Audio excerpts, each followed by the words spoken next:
Hey everyone, welcome back. In this video, I am going to walk you through the top 5 Linux projects for beginners. Most tutorials stop at installing a distro, but this is more critical than most people realize, because without practical, hands-on experience in a simulated production environment, you will never truly understand how Linux behaves under stress. I have seen this take down production systems when a junior engineer pushes a change they only ever tested on their local desktop. Today, we are going to change that. Let us dive into the projects that will turn you from a casual user into a capable Linux professional. We are focusing on real-world utility, not just academic exercises. These are the 5 projects we are going to cover in this video. Specifically, we will start by securing a web server, move to automated data protection, set up professional log monitoring, handle system administration automation, and finally build a private file sharing network. Watch all the way through as each section builds on the skills learned in the previous one. Quick note, before we dive in, this channel shares practical IT tutorials every week. So if that is useful to you, hit subscribe and join our WhatsApp community linked in the description for more resources. Let us start with the foundation of the internet, a web server. But we are not just installing software, we are building a hardened environment. So what is a hardened web server really? It is an environment where you assume the worst. You use Nginx because it is the industry standard for high-performance web traffic, and you use UFW to ensure that no unauthorized traffic ever reaches your application. This matters because if you leave ports open, you are just waiting for a script kiddie to find you. Here is how you secure your server. Notice, we start by denying all incoming traffic by default. This is the zero trust approach. We then explicitly allow only web traffic on ports 80 and 443 and port 22 for SSH access. Finally, we enable the firewall. This ensures that even if you accidentally install a vulnerable service, it remains unreachable from the public internet. When you run the status command, you should see exactly these rules active. If you see anything else, you have missed a step or added an unnecessary rule.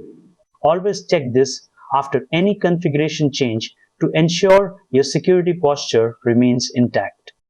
Now that our server is secure, we need to protect our data. This is where automated backups come in. Why do we use Restic? Because it is efficient. It only backs up the changes you make, which is called deduplication. This saves you significant storage costs and network bandwidth. If you are not backing up your data, you are not doing IT, you are just waiting for a disaster. First, you set your password, then you initialize the repository. This is where your encrypted data will live. Once initialized, the backup command runs and begins creating secure snapshots of your files. This is the same workflow used by DevOps teams to protect critical production databases. Logs are the heartbeat of your system. If you aren't monitoring them, you are blind. Think of the ELK stack as a superpowered detective for your server. It collects every event, every error, and every access attempt and puts them in one place. If you are running 10 microservices, you cannot check 10 different log files. ELK solves that scale problem immediately. Security should be automated. Manual configuration is prone to human error. If you are setting up servers manually, you are doing it wrong. A script is reproducible. You can run it on one server or 1,000. By automating the hardening process, you eliminate the possibility of forgetting to change a default password or leaving a legacy service running. Here is a simple example. We use the stream editor to automatically modify the SSH configuration to block root access. This is a critical first step. Then we update the password policy to require longer, more complex passwords.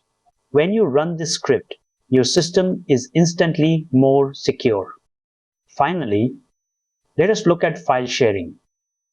Every small office or home lab needs a central place for files. Samba is the bridge between different operating systems.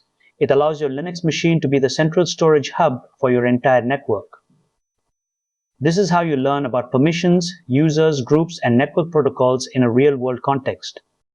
First, running as root is the fastest way to break your system. Always use a dedicated user with sudo privileges.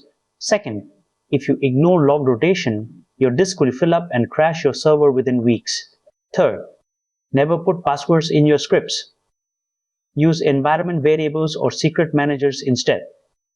Finally, if you do not document your changes, you will not remember how you broke it when you try to fix it at 3 in the morning.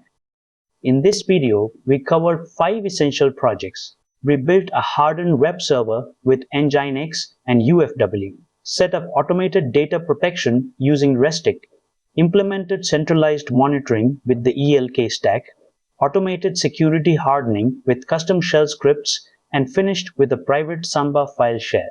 These projects cover the entire spectrum of Linux system administration. If you found this video helpful and you think it can help others in the community too, please do like and hype the video. It helps more people find this content. Hit subscribe to stay updated for our regular videos.